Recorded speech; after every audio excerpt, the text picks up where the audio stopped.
Қайырлы күн достар, менің каналыма лүпіл басып, тіркеліп, қоңырау шаңғысын басуды ұмытпаңыздар.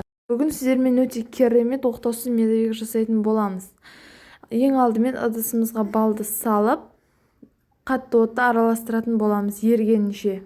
Үстіне 1 чайная ложка содамызды салып, жақсылап көпіртіп, карамель түсіне енгенше араластыратын боламыз.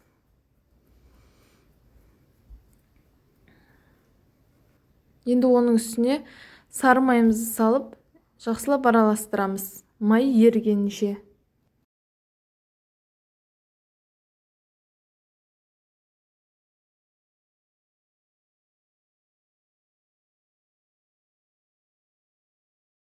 Майымыз толықтай еріді, енді суытуға қоямыз, газден алып.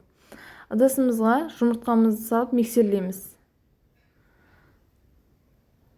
Үстіне шекерді 3-4 бөлікке бөліп миксерлейтін боламыз. Жақсылап миксерлейміз, жұмыртқамыздың көлемі 2-3 есе үлкейгенше.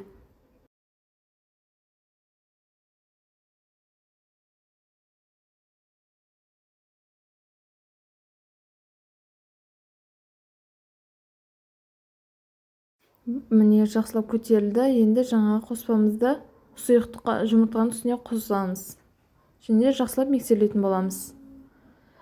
Енді барлығын араластырып болдық. Үстіне ұнымызды салып жақсылап миксерлейміз. Және де ұнымызды 2-ге бөліп саламыз.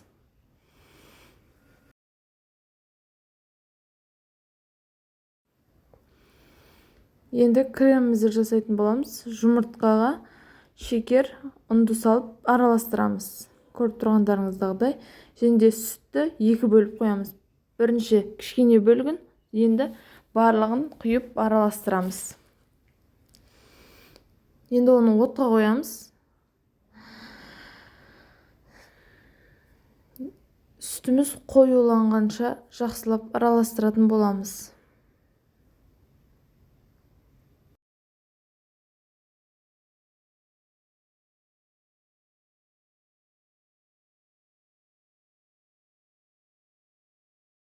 Міне өте қою болды, міне. Көріп тұрсыздар. Оны газден алып, кішкене суытамыз. Суытып болған соң үстіне сары майымызды және ванилин қосамыз да миксерлейтін боламыз. Сонымен біздің креміміз дайын болады. Енді тортты жинаймыз. Бірінің үстіне бірін жағып. Егер де рецепт ұнаса, маған лүпіл басып, тіркеліп, қоңырау шаңғысын басуды ұмытпаңыздар. Міне осылай болып шығады.